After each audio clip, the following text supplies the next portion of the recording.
వాగర్తావివ సంపృక్తు వాగర్త ప్రతిపత్తయే జగతః పితరౌ వందే పార్వతీ పరమేశ్వరౌ నిధయే సర్వవిద్యానాం విసజే భవరోగిణాం గురువే సర్వలోకానాం దక్షిణామూర్తయే నమః.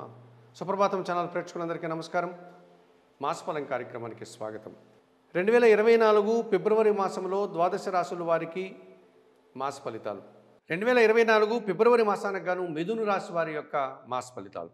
ఓపిక సహనముతో అన్ని విషయాల మీద అవగాహనతో జీవితాన్ని ముందుకు తీసుకెళ్లేటువంటి ఈ మిథున రాశి వారిలో చాంద్రమాన నుంచి మృగశిర నక్షత్రం 3, 4, 2 పాదాల వారు, ఆరుద్ర నక్షత్రం 1, 2, 3, 4, 4 పాదాల వారు, పునర్వసు నక్షత్రం 1, 2, 3, 3 పాదాలు అనగా మొత్తం 9 నక్షత్ర పాదాల వారందరికీ, సౌరమానాన్ని అనుసరించి మిథున మాసంలో జన్మించిన వారందరికీ, నామ నక్షత్రాలను అనుసరించి మిథున రాశికి సంబంధించిన నక్షత్రాల్లో జన్మించిన వారందరికీ ఈ మాస ఫలితాలు వర్తిస్తాయి. 2024 ఫిబ్రవరి మాసంలో ఈ మిథున రాశి వారికి సానుకూలంగా సంచరించేటువంటి గ్రహాలు, వాటి వల్ల వచ్చేటువంటి అనుకూల ఫలితాలను కన్నా పరిశీలిస్తే ఇందులో ప్రధానంగా తృతీయాధిపతి అయినటువంటి రవి భగవానుడు ఫిబ్రవరి నెల 14 నుంచి భాగ్యభావం అనేటువంటి కుంభరాశిలో సంచరించడం వల్ల అధికారుల యొక్క సహకారము, జన సహకారము, తోటి ఉద్యోగుల నుంచి పూర్తి సహకారాన్ని అందుకోగలుగుతారు.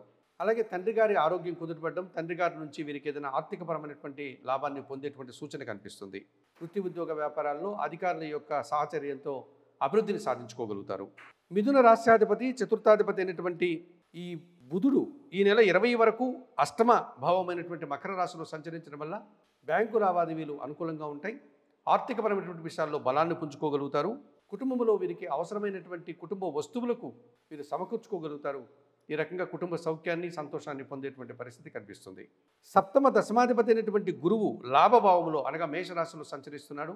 జీవిత భాగస్వామి నుంచి ఆర్థికపరమైనటువంటి లాభాన్ని పొందగలుగుతారు. వ్యాపార భాగస్వాముల నుంచి సానుకూల వాతావరణం ఉంటుంది. అలాగే ఈ మిథున రాశి వారికి ఈ గురువు వల్ల వృత్తి ఉద్యోగ వ్యాపారాల్లో అభివృద్ధి, మంచి పేరు ప్రఖ్యాతలు తెచ్చుకోవడానికి అవకాశం ఉంటుంది. సమాజంలో గౌరవ మర్యాదలను పొందడానికి కూడా అనుకూల వాతావరణం కనిపిస్తుంది. ఇక పంచమాధిపతి మరియు వ్యయాధిపతి అయినటువంటి శుక్రుడు ఈ నెలంతా కూడా అనగా ఈ ఫిబ్రవరి నెల 12 నుంచి అష్టమ భావమైనటువంటి మకర రాశిలో సంచరించడం వల్ల వీరి ఆలోచనలకు అనుగుణంగా కొన్ని కార్యక్రమాలు నిర్వర్తించుకోగలుగుతారు. అలాగే స్త్రీజన సహకారంతో ఒక శుభకార్యాన్ని విజయవంతంగా పూర్తి చేసుకోగలుగుతారు. వీరి మాటకు విలువ పెరుగుతుంది. తద్వారా సమాజంలో వీరికి మంచి గుర్తింపు రావడానికి అనుకూల వాతావరణం ఉంటుంది. ఇక దశమ భావం అయినటువంటి మీనంలో రాహు ఎప్పటి నుంచో సంచరిస్తున్నాడు. ఈ ఫిబ్రవరి మాసంలో కూడా రాహు దశమ భావంలో సంచరించడం వల్ల వృత్తి ఉద్యోగ వ్యాపారాల్లో నూతన సంస్థలు ప్రారంభించడానికి, లేకపోతే నూతన వ్యక్తుల పరిచయం వల్ల లాభాన్ని అందుకోవడానికి, విదేశీ వ్యవహారాలు సానుకూలంగా ముందుకు సాగేటువంటి పరిస్థితి కనిపిస్తుంది. 2024 ఫిబ్రవరి మాసంలో మిథున రాశి వారికి రవి, బుధుడు, గురువు, శుక్రుడు, రాహువు 5 గ్రహాలు సానుకూలంగా సంచరిస్తున్నాయి. ఈ రకంగా సంచరించడం వల్ల ఎక్కువ శుభఫలితాలు రావడానికి అనుకూల వాతావరణం కనిపిస్తుంది. అయినప్పటికీ కూడా 3 గ్రహాలు 2024 ఫిబ్రవరి మాసంలో మిథున రాశి వారికి ప్రతికూలంగా సంచరిస్తూ చిన్న చిన్న ఆటంకాలను అందించేటువంటి వాతావరణం ఉంది. ఇందులో ప్రధానంగా షష్టమ లాభాధిపతి అయినటువంటి కుజుడు సప్తమ, అష్టమ భావాల్లో సంచరించడం వల్ల అనవసరంగా కొంతమంది ఎదుటి వ్యక్తులతో అపార్థాలు, అభిప్రాయ భేదాలకు అవకాశం కనిపిస్తుంది.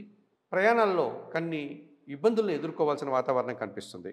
అలాగే అష్టమ భాగ్యాధిపతి అయినటువంటి శని భగవానుడు భాగ్యభావంలో సంచరించడం వల్ల కొన్ని పనులు ఎంత పని చేసినా కానీ తగినంత గుర్తింపు రాకపోవడం, ఆ పనులు కూడా వాయిదా పడడం, ఇలాంటి ఇబ్బందులు ఎదుర్కోవాల్సిన వాతావరణం శని భగవానుడు భాగ్యంలో సంచరించడం వల్ల కనిపిస్తుంది. ఇక చతుర్థంలో అనగా కన్యారాశిలో కేతు సంచారం వల్ల చిన్న చిన్న విషయాలు నిరాశను ఎదుర్కోవడం, చిన్న చిన్న విషయాలు వాయిదా పడడం, తద్వారా సంతోషదాయకమైనటువంటి కార్యక్రమాలంతా కూడా కాస్త నిరాశను కలిగించే వాతావరణం ఈ కేతువు అందిస్తున్నాడు అని చెప్పవచ్చు. మరి 2024 ఫిబ్రవరి మాసానికి గాను మిథున రాశి వారు తప్పనిసరిగా ఈ 4 గ్రహాలకి కూడా పరిహారాలు పాటించుకోవాల్సినటువంటి పరిస్థితి కనిపిస్తుంది.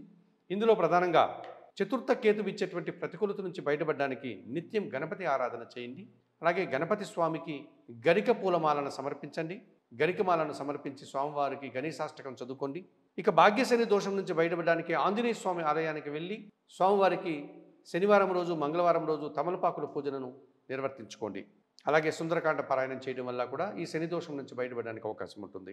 అలాగే సప్తమ, అష్టమ భావాల్లో కుజుని యొక్క ప్రతికూలత వీరిని ఇబ్బంది పెట్టే దిశగా ఉంది కనుక ప్రతి మంగళవారం సుబ్రహ్మణ్య స్వామికి అర్చన కానీ, అభిషేకం కానీ నిర్వర్తించుకోండి. సుబ్రహ్మణ్య కరావలంబ స్తోత్రము, సుబ్రహ్మణ్య అష్టకం చదువుకోండి.